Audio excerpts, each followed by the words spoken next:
En direct de la SCC Digital Week où vous pouvez interagir avec nous tout au long de ces lives avec un seul hashtag, le SCCDW20, SCCD comme Digital, W comme Week, 20. Sympa, non ?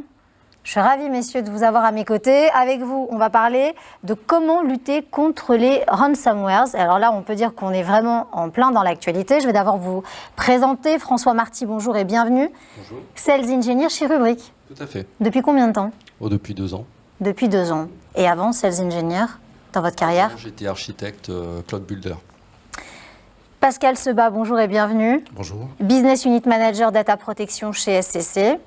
Et avec vous, on va essayer de répondre à cette grande question. Alors, il est peut-être important de repositionner et d'expliquer où on se situe aujourd'hui. Mais si vous voulez leur poser des questions en direct, vous pouvez le faire. Pour ce faire, c'est le cas de le dire, il vous suffit de cliquer juste là, à droite de votre écran, et on pourra bien discuter de vos questions en direct. Alors, la grande majorité des attaques, ça, il faut le dire, c'est très important, les attaques ransomware, donc qui peuvent arriver tout le temps, ça arrive généralement lorsque les entreprises sont hors horaire bureau. Ça veut dire en soirée, en week-end. Alors, ce n'est pas la grande majorité, mais c'est le plus probable. Et le partenaire que vous représentez aujourd'hui, Rubrik, et les experts d'SCC, spécialistes dans la gestion des données dans les environnements multi-cloud, proposent une solution en mode SaaS, dont on va parler, pour détecter justement ces ransomware et restaurer très rapidement les données infectées. Et ça, c'est un sacré travail. Alors aujourd'hui, on constate une augmentation des attaques ransomware. Quels sont vos retours terrain et comment est-ce qu'on peut l'expliquer ? Qui veut s'y coller ? Oui, volontiers. Tout d'abord, je tiens à rappeler que... Pascal, je vais vous demander de parler bien avec votre micro comme ça. D'accord. Donc je tiens à vous rappeler que 75% des sociétés qui ont été victimes de ransomware avaient leurs équipements réseau à jour et étaient normalement non vulnérables à ce genre de sujet, et ça n'a pas été le cas. Protégé, sécurisé. Sécurisé, mise à jour. Généralement, les mises à jour sont très importantes, ça corrige les failles de sécurité. Ouais. Et là, ils étaient tous complètement dans les normes des constructeurs. Le problème du ransomware, c'est un virus qui se déclenche à retardement, donc qui est différé. Et malheureusement, quand il se déclenche, il est trop tard, malgré les cycles de sauvegarde qui ont été réalisés, puisqu'il faut remonter sur la dernière sauvegarde qui a été réalisée sans attaque. Donc à 30 jours, pour une société, perdre 30 jours de données, c'est considérable. C'est énorme. Donc en fait, le seul indicateur vraiment aujourd'hui sur lequel on peut s'appuyer, c'est sur le taux de modification des données sauvegardées, qui est généralement relativement bas, aux alentours de 5%. Et au-delà de ce taux, il faut s'inquiéter. Donc là, je laisse la parole à mon ami François, qui va... Oui, parce que dans ces cas-là, il faut s'inquiéter, mais qu'est-ce qu'on fait ? Qu'est-ce qu'elles font, les entreprises ? Alors, qu'est-ce qu'elles font dans les entreprises ? En règle générale... François, votre micro Ah, aussi. pardon. C'est mieux ? C'est parfait. Donc, en règle générale, ce qui se passe, c'est qu'on a des outils de backup and recovery, sauf que ces outils-là n'ont pas été pensés justement pour ce type d'attaque. Donc, quand on parle effectivement de 5% de taux de modification, c'est une base de travail pour que l'administrateur des sauvegardes puisse travailler. Mais ça va être quelque chose de long, de fastidieux. Donc ça va être même quelque chose de très itératif sur lequel il va falloir qu'on récupère des informations aussi côté utilisateur. Donc derrière, nous, Rubrik, on a positionné effectivement une interface en mode SaaS qui va collecter finalement toutes les informations. On va apprendre finalement de la production du client. On va faire du comportemental autour des machines, et du coup on va pouvoir vous présenter un dashboard complet donc de vos workloads, de vos fichiers. Et du coup, l'administrateur n'aura plus qu'à cliquer dans notre interface pour finalement récupérer ces fichiers et les réinjecter finalement sur sa production. Alors, vous venez de le dire, François, on ne peut jamais vraiment se prévaloir, se prémunir, se protéger, hein, plein de verbes existent, ma foi, de ce genre d'attaques, parce que c'est des attaques qu'on n'attend pas et qui sont un peu imprévisibles. Comment est-ce que, intelligemment, plus intelligemment, on peut se dire, voilà ce qu'il faut que je fasse très logiquement pour, à moindre frais, j'ai envie de dire, subir un peu moins, parce qu'on a l'impression que de toute façon, on va subir.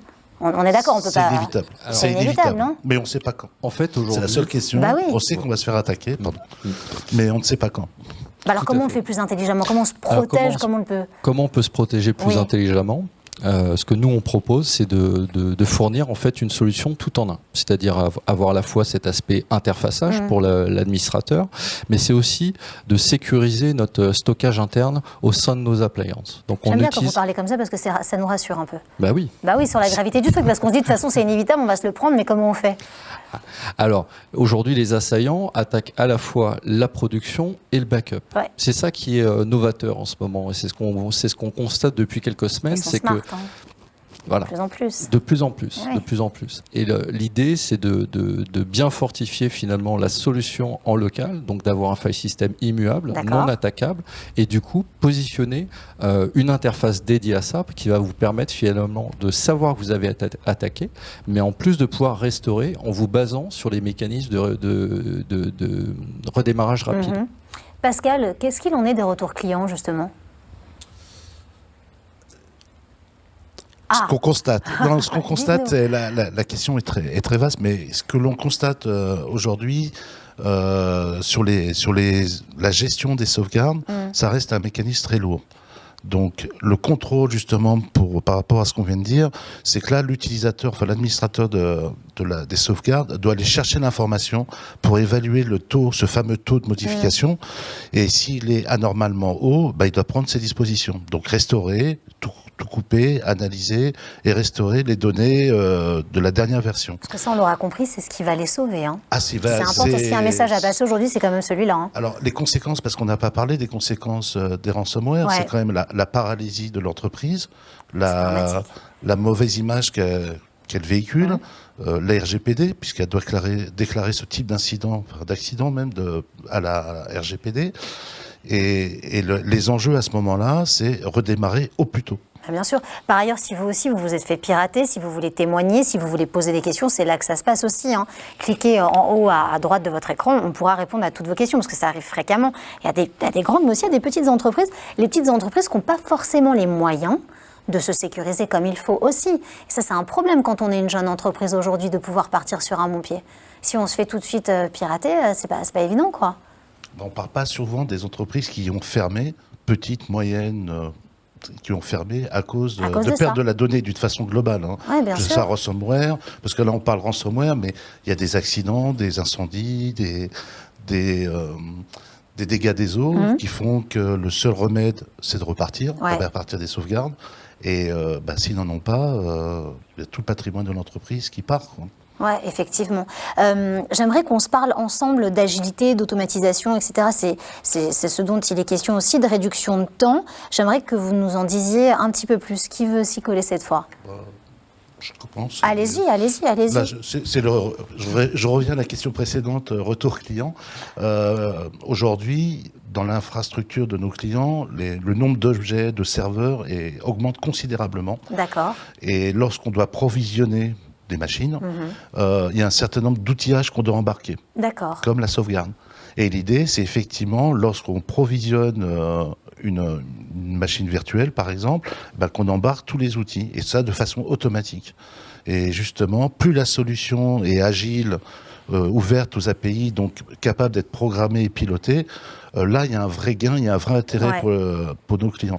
Et là, justement, je passe la main à François. À qui c'est, justement, François? L'idée de Rubrik, derrière tout ça, c'est quoi? C'est de proposer effectivement de l'agilité dans son architecture, dans sa façon de faire le produit. Et by design, au-delà de la sécurité, c'est aussi de simplifier la vie de tout le monde. C'est-à-dire que on a remplacé chez un client 900 jobs de sauvegarde par 4 SLA, donc 4 définitions de protection sur lesquelles on va tout baser dans notre solution. Et derrière, on va simplement activer des features additionnelles pour avoir soit de la détection de l'anti-ransomware, soit faire de la catégorisation de données, etc. Donc l'idée de Rubrik, c'est de non pas continuer comme on a fait très longtemps à envoyer des bandes dans un coffre-fort, mais c'est de capitaliser finalement sur les différents points de sauvegarde de façon à pouvoir en tirer de la valeur. Et ça, c'est super important. Bah oui, ça c'est là où on apporte finalement cette plus-value, cette valeur ajoutée. Exactement. En tout cas, merci à tous les deux d'avoir été avec nous aujourd'hui. On a peut-être une dernière question sur Internet. Alors, très brièvement, pour lutter contre le ransomware, ne faut-il pas changer les usages des utilisateurs. Rapidement, en 10 secondes. C'est pas facile en 10 secondes. Hein. Qui était très bon à l'école pour synthétiser? Non, doit-on vraiment changer les usages utilisateurs? Je crois que vous avez quand même répondu à demi-mot. Oui, c'est Mais en grande partie, c'est d'être... soit on doit aller chercher l'information, ça c'est des solutions un peu anciennes, soit l'information est remontée par des solutions telles que Rubrik. Voilà, Et une fois qu'on a fait ces deux choses, normalement, on est quand même un peu plus... En tout cas, si on se fait pirater, on pleurera moins. Alors on va vraiment si on le sait, au bon moment, où, effectivement, les dommages seront moins importants. Bon, merci à vous deux d'avoir été avec nous, d'avoir répondu sans langue de bois à toutes ces questions. Vous restez encore 5 minutes avec moi. Le temps pour moi de lancer un quiz pour les clients DCC. Vous avez bien tout écouté. À vous de jouer. 1 minute 30 pour gagner de superbes cadeaux. Et nous, on se retrouve dans 1 minute 30, par conséquent, avec VDI. À tout de suite.